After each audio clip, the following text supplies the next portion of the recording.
is getting bamboozled by a system. And so the 400 million is his 400 million, babe.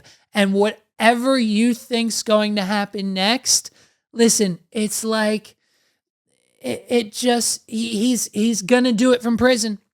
If they give him jail time, and I'm pretty sure the conviction, like the court, the ruling to sentencing is like a week before the election. If they put this man in jail, there is nothing more the public of America will want to see than this man run the country from a cell. They will vote him into office. The American people will show up to vote. I swear to God, if Donald Trump is in a jail cell, that would probably be enough for me to vote, let alone everyone who's already going to vote for him, let alone everyone who's probably going to vote for Joe Biden again this year is probably, if from a jail cell, will then change their mind, because as soon as they, listen, whether Joe Biden shit himself or not, okay? If you watch the full video, it just kind of looks like he was sitting down.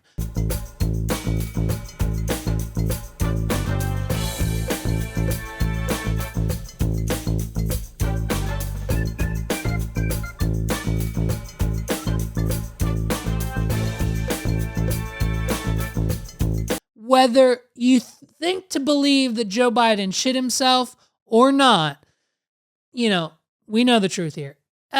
Then, like, right before you go to vote, if you know in the back of your head, because everyone will, if Donald Trump goes to jail, it will be one of the biggest events in American history. It will be up there as one of the biggest events in American history, because we will make it so, thanks to the internet, social media, online, everything, the newspapers, the outlets. No one will stop talking about Donald Trump going to jail for a week, if not 3 straight.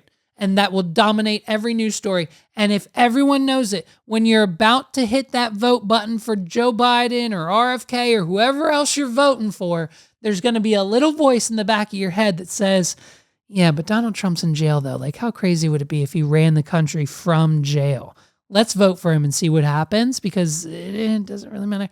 And then boom, you click Donald Trump. You're going to do it. You're going to do it. I guarantee you're going to do it. Donald Trump.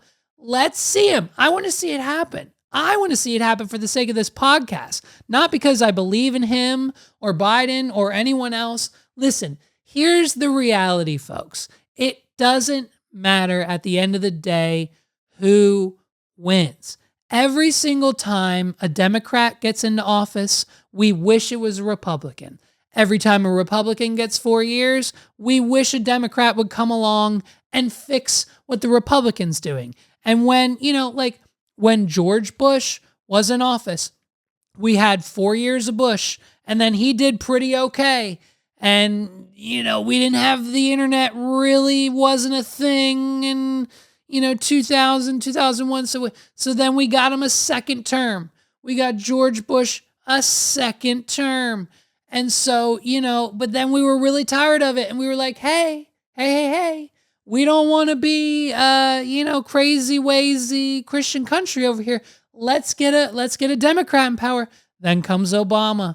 And some people say it was the best 4 years of the United States. Some people still do. Some people will argue it. Some people will disagree. It doesn't matter because it's over. And then comes, and then comes, who comes next?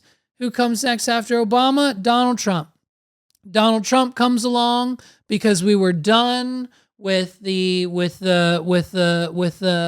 Obamacare and everything he did. So then we put Trump's Republican tax shit into play, and that seemed great. And then everyone was like, wait a minute, Republican, pandemic, we need a Democrat back. So we got Joe Biden. And now things are kind of like, war. Democrats we love the war. And it's just an ebb and flow, people. It's an ebb and flow, and there's nothing we can do about it.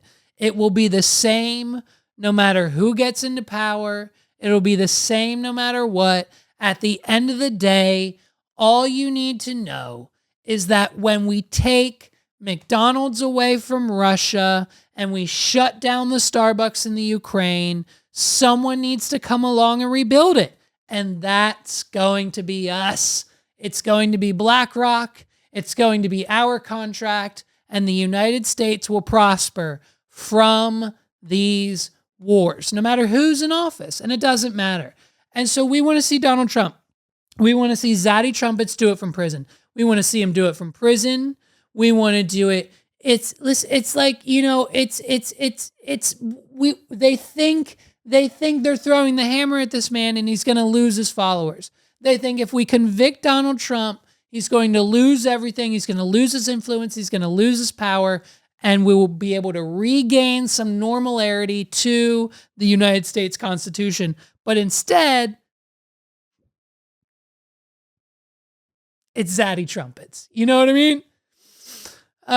You know, and it's like, what's insane, man, is like anyone who stands against him gets mobbed. If you stand against Zatty Trumpets, you get mobbed. You get mobbed. Like, now, I don't know. I have no idea. I'm assuming it's money, but I have no idea what would have convinced or persuade Robert De Niro to go to the middle of New York City, exactly where the trial is happening, and put on a mini public press conference. I don't know exactly what he is doing.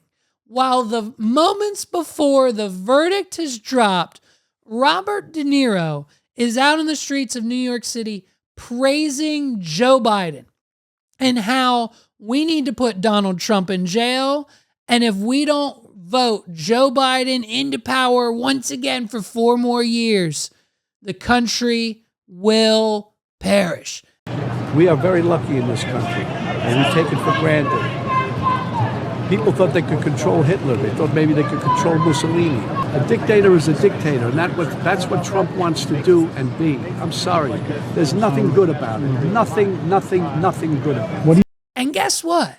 It didn't go well for Mr. De Niro because the only people outside of the courthouse are Trump supporters. The only people who actually give a shit about the Trump trial are Trump supporters.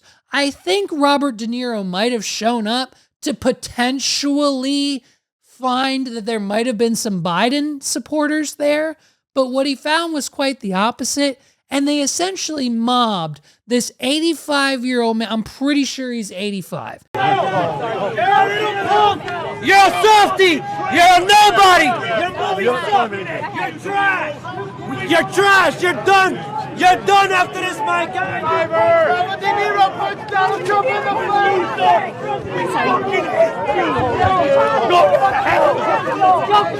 Fuck you, De Niro! He's 80. Woo, close. Damn it, I was over. Close, though. 80 years old, and I'm pretty sure he just had a baby. He's 80 years old, and they are mobbing him. Mobbing him. This, dare I say, washed-up actor. Some people still respect him because of the work, and I do too. I understand he had some great pieces in his day, but why in God's name he's in the middle of New York City praising Joe Biden when there's a Donald Trump trial, which AKA is essentially a Donald Trump rally happening just across the street, is insanity. Right person, the person with the right mind wouldn't have done that. Just mobbed.